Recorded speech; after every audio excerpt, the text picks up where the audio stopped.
Chapitre 9. Pourquoi, le Dieu infini a-t-il permis le péché?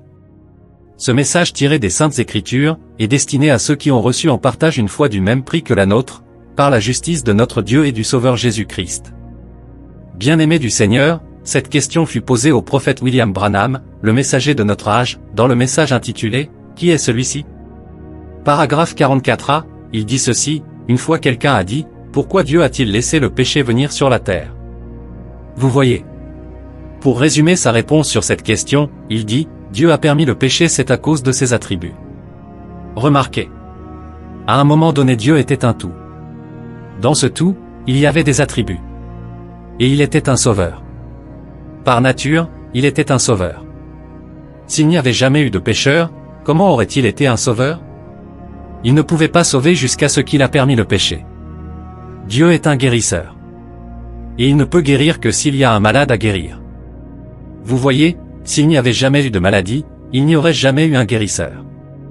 Comme Dieu est un guérisseur, ses propres attributs ont projeté ces choses. Il fallait qu'il y ait quelque chose pour répondre à cet attribut qui était en Dieu.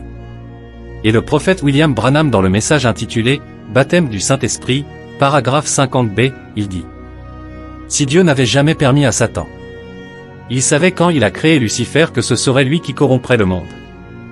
Oh, notre Dieu n'est pas une petite chose qu'on peut cerner dans un coin, mais il est le Dieu infini qui n'a jamais eu de commencement et qui n'aura jamais de fin. Et en lui il est dans ses attributs. Il est un sauveur. Et comment aurait-il pu jamais être connu comme sauveur s'il n'y avait jamais rien eu à sauver? Vous voyez. Dans le message intitulé « La semence du serpent », paragraphe 97, il dit « Il est infini. Si ce n'est pas ça qu'il a fait, alors pourquoi a-t-il permis cela? Lequel est le plus fort, comme je le disais, un sauveur ou un pécheur? Lequel a le plus de force? Alors, il a fallu que le plus fort permette le moins fort, et il le fait seulement pour sa gloire. Quand il a créé Lucifer, il savait qu'il serait le diable. Il fallait qu'il laisse faire ça, pour montrer qu'il était le Sauveur, le Christ. Il fallait qu'il laisse les choses arriver ainsi. Pour conclure ce chapitre, le prophète William Branham dit dans le message intitulé « Questions et réponses », paragraphes 126 à 127. S'il n'y avait jamais eu de péché, ses attributs de sauveur n'auraient jamais été manifestés. Il devait y avoir un pécheur pour qu'il puisse être un sauveur.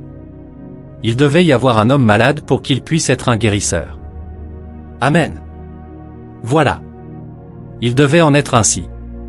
C'est Dieu qui avait vu cela et avait préordonné cela. Le diable n'est même pas dans la course.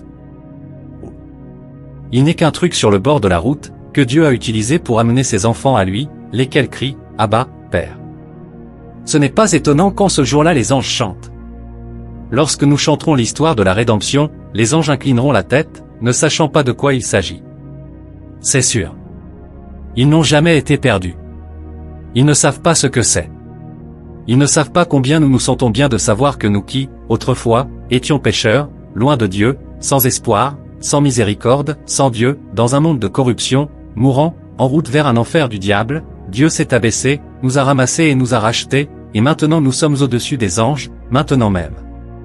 Comment ça? Un ange est un serviteur.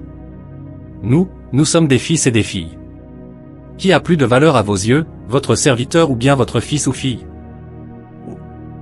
Là.